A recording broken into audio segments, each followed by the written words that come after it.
Fool me once, shame on you. Fool me twice, shame on me. And I hope Indiana Fever fans are taking note, writing things down, following a certain pattern, and this time aren't getting fooled. The Indiana Fever ruled Caitlin Clark out for tonight's game. No surprise to anybody. I saw it, you saw it, your neighbor saw it, Stevie Wonder saw that. The Indiana Fever just pulled off the biggest con since reality TV by pretending Caitlin Clark was fine, only to bench her after selling out the arena. Yep, she's out injured again, and fans are starting to feel like they paid VIP prices to watch a WNBA soap opera. Buckle up, because this isn't just a game, it's a full-blown heist. And Caitlin Clark's ankle might be the biggest plot twist of the season. We all know last night, Caitlin Clark looks like she re-aggravated the groin injury that has cost her so many games. And now the league is about to find out. The referee situation in this league is unimaginable. It's an abomination. And because Kathy Engelberg, who just a few weeks ago came out and said the referee situation, the officiating is just fine. Well, we saw Caitlin Clark crash out last night over the refs. We've now seen, and we'll take a look, her brother called out the refs. The lights go up, the seats are packed, and every last merch stand has been looted like it's Black Friday at a Beyonce concert. But Caitlin Clark? Nowhere to be found. Again. The fans are out here rocking $60 0-cent jerseys, sipping overpriced stadium sodas, and clapping like seals, hoping to see the main act, only to get hit with the old bait and sit. Forget smoke and mirrors. This is smoke mirrors, and a disappearing act Houdini would envy. Another leg injury. She has a quad, we rush her back, she injures her quad. We rush her back, she injures her groin, we rush her back, we injure her quad. Nice, good job. No way Caitlin Clark was going to play tonight.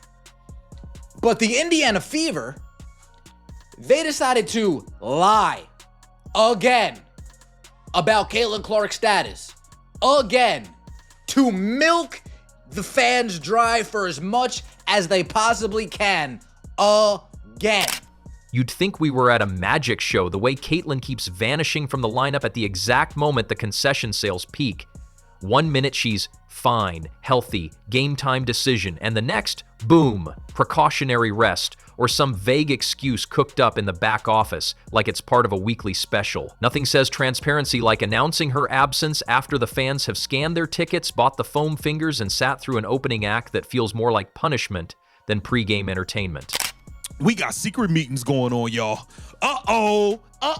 SpaghettiOs. Yeah, Caitlin Clark had a secret meeting, a little powwow, just a little powwow with the New York Liberty post-game. Listen, I'm not saying it's everything, but it damn sure ain't nothing. I think it's more like something. I think it's something, y'all. We better pay close attention to this. If I'm the Indiana Fever, you better tighten up. You better get your act together, Amber Cox, Kelly Cross-Coff, Stephanie White.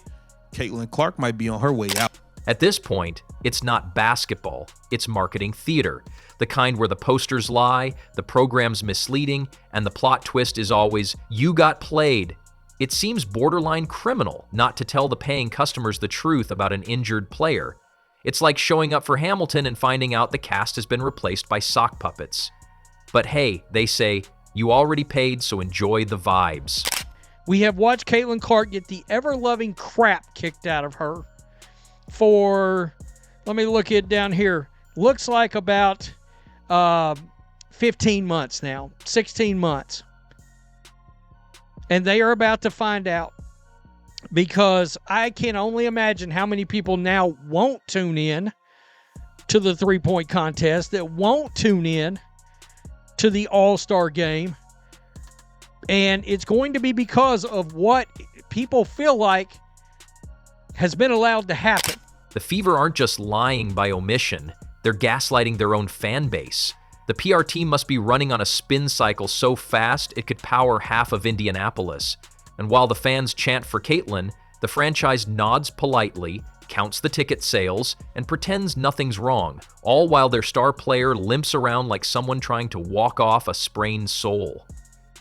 Even the blind community has chimed in. Yes, literally the blind community, who can't even see the court but somehow still feel the nonsense echoing through the league. Their message, Caitlin, please go home, go be loved, go be surrounded by family who won't dress you up like a cash cow and wheel you out for optics. Even people who cannot physically watch the game can sense that the vibes are rancid and the exploitation is off the charts. Every time she takes the court, she's not just battling defenders. She's fighting gravity, swollen ankles, and the ghost of a franchise trying to squeeze every ounce of ROI out of her like she's a lemon at a summer lemonade stand.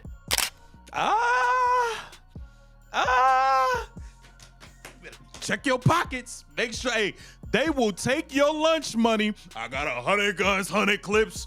I'm from New York, New York. Hey, look, listen, hey, don't get mad at me.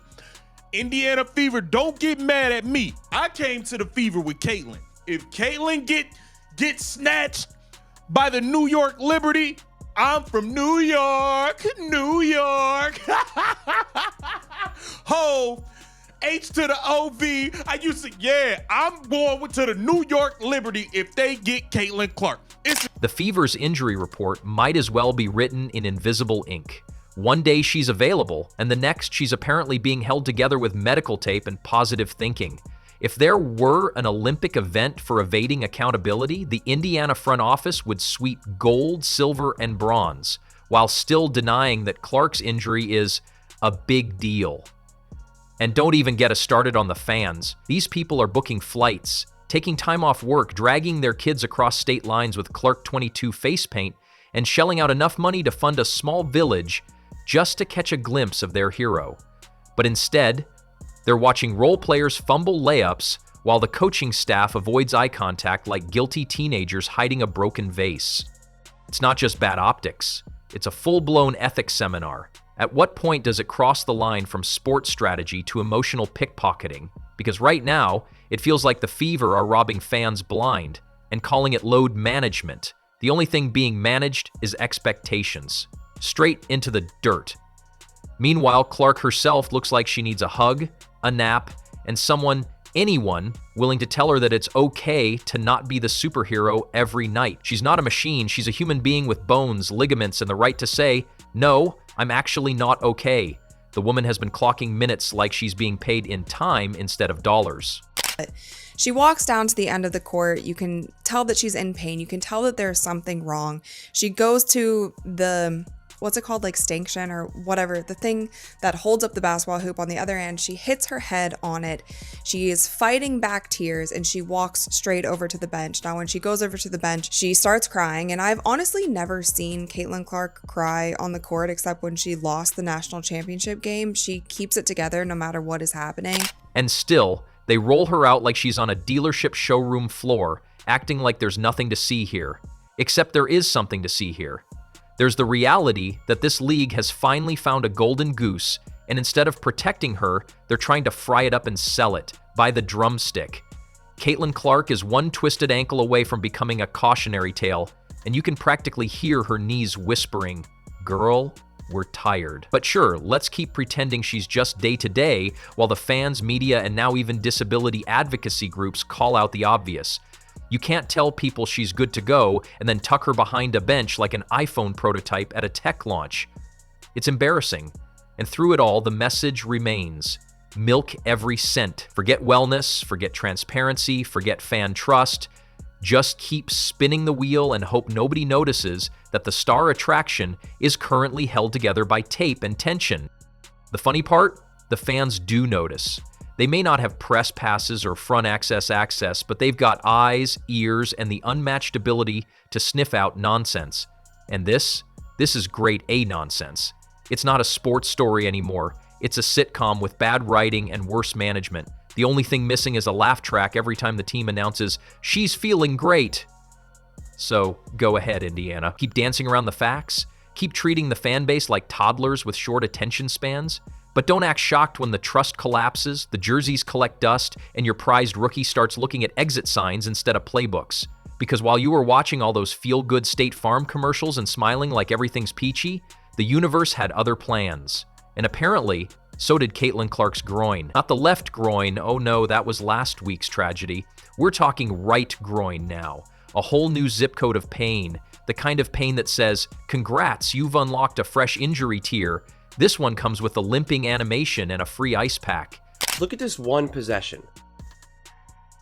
I mean, this is just a regular possession that she's just being double. Look at this. At one point, she's almost triple teamed.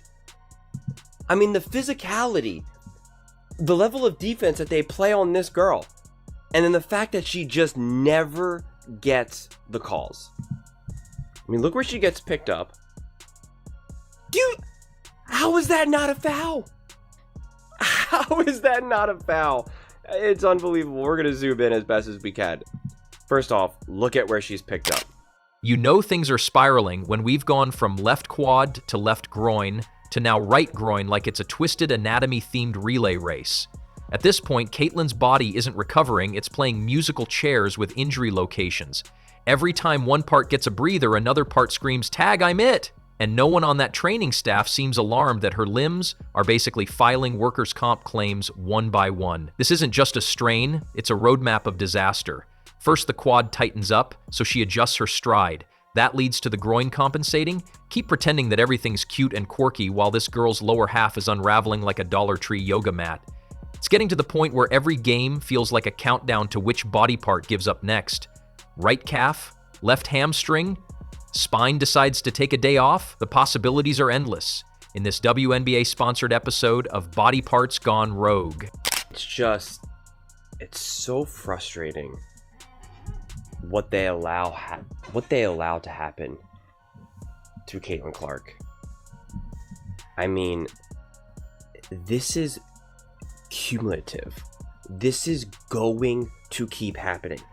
This game alone, the amount of physical abuse that this girl's getting just hit with again and again and again, it's just never ending.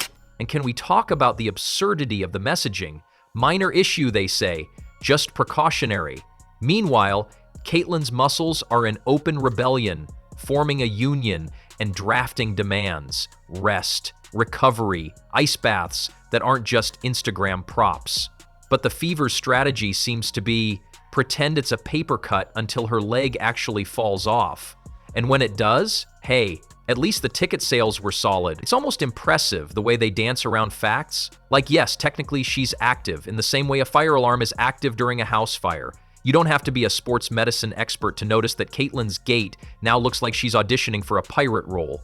The woman is trying to jog, pivot, and play elite-level defense with a pelvis that's clearly on its own emotional journey. There are contestants on Dancing with the Stars who've taken fewer hits and more recovery time. Finished watching the Indiana Fever versus Connecticut Sun game, and I swear every time these two teams go up against one another, something happens, and it's honestly never good. It's never good, and of course the biggest story of the night is the story that Caitlin Clark seems to have re-injured her groin. So I'm just going to show you guys the clip. So as you guys can see here, she is dribbling down, she plants her foot, she passes the ball to Kelsey Mitchell on the back door, and then when she is running back on the other end of the court, it seems like she's grabbing her groin area. It's starting to feel like one of those late-night infomercials. Do you suffer from left quad fatigue? Have your groins betrayed you? Well, ask your doctor about Stop Playing Already Took, the only solution scientifically proven to not ruin your entire career before the All-Star break. Meanwhile, her team looks on like overworked mechanics trying to hold together a collapsing car with duct tape and positive vibes. They're not managing a player. They're babysitting a ticking time bomb and pretending it's a Fitbit issue. You'd think with all the sports science and recovery tech in the world, someone would raise a hand and say, hey, maybe back-to-back groin injuries are nature's way of telling us to sit this one out. And the second she sits, that engine idles, and the merch sales might take a microscopic dip. Can't have that. Gotta keep the show rolling, even if the star limps through every scene like she's being chased by invisible ninjas with crowbars.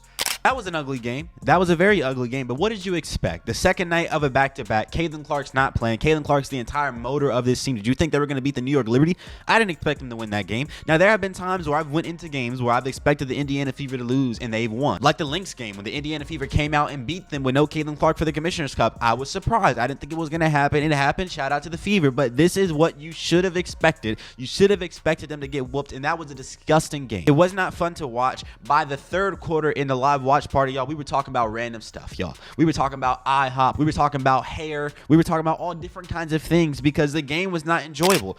And the wildest part? No one's even surprised anymore. She shows up on the injury report with a fresh problem every 48 hours, and the collective response is, of course she did. It's like watching a cursed lottery draw. Spin the wheel, right hip flexor, ding, ding, ding. Next week, we're betting on lumbar vertebrae, or maybe a spontaneous eyelid sprain. This isn't sustainable. It's barely even funny anymore, which is saying something because this whole fiasco has been comedy gold. Dark comedy, sure, but gold nonetheless. And what's worse is that it's preventable, and eventually that grit turns into surgery, rehab, and 1,000 what could have been takes on ESPN. All because the league couldn't pump the brakes and admit that maybe the most marketable rookie in years deserved more than a crash course in orthopedic roulette. And fans? They'll remember. They always do. You can only pull the wool over their eyes for so long before they trade in their jerseys for receipts. So, lads, there is a WNBA team that have been very, very, very much in, like, they made it clear that they want Caitlin Clark, or they're eventually going to want Caitlin Clark. Along those lines, they made it very, very clear. And that team is the New York Liberty. And today, we have just seen the New York Liberty players, after the game, meeting up with Caitlin Clark. Because when the product on the court is compromised by unchecked greed and terrible decision-making, people stop clapping. They start booing, loudly. And no amount of halftime dance cams or branded insurance commercials can cover that stench. So while everyone else pretends that Caitlin Clark hobbling from quad to groin again is just part of the game, maybe, just maybe, someone should step in and say enough. Before we're talking about her in the past tense, before her highlight reels become cautionary tales, or hey, maybe they'll just slap some ice on it and call it manageable, until her left toe decides it's had enough and joins the rebellion. At this rate, we're only 3 injuries away from Caitlin needing a bionic upgrade and a Netflix documentary called The Girl Who Is Too Good to Rest. But sure, smile for the cameras, buy the ticket, watch the ad. Hope her groin holds up long enough for tip-off. And try not to think about how this entire situation is one ice pack away from a PR crisis shaped like a stretcher.